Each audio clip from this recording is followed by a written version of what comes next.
La première discipline qui vient évidemment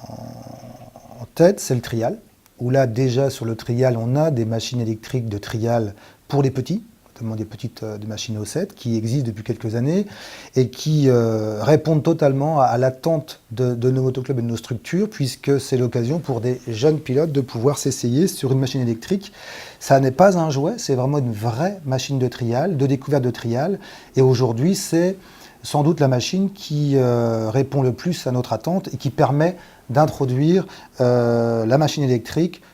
dans des paddocks, sur des paddocks, dans une discipline sportive. Donc le trial en priorité. D'ailleurs, la fédération, elle a engagé aussi avec la société Electric Motion une machine électrique là pour adultes, hein, puisqu'on a engagé avec cette compagnie, cette société, un pilote en championnat de France S2 qui en 2013 a d'ailleurs fini au pied du podium puisqu'il termine 4e et qui en 2014 eh bien, reprendra donc ce championnat et essayera de démontrer, de monter sur le podium. Dans tous les cas, ce qui est certain, c'est qu'on a à travers cette machine de trial aujourd'hui un niveau de performance identique à une machine thermique, puisque finir 4e d'un championnat S2, c'est bien la preuve qu'on est sur une machine totalement performante. Donc le trial. Deuxième discipline que l'on travaille toujours avec la société Electric Motion, c'est le motoball, où là, on a la possibilité, à travers cette discipline, de pouvoir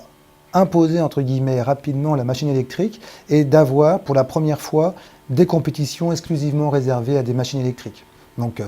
la société Electric Motion a travaillé sur un prototype en 2013, prototype qui a été testé en 2014, en début d'année, là d'ailleurs, par un motoclub,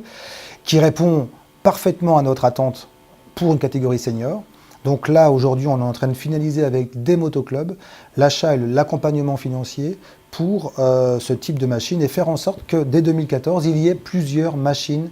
électriques dans les matchs de motoball. Et ce qui est fondamental pour ces disciplines, puisque cette discipline a un vrai problème de bruit, pour le coup, puisqu'il y a eu un étalement urbain et on a des stades de motoball qui se retrouvent totalement au cœur de cités résidentielles.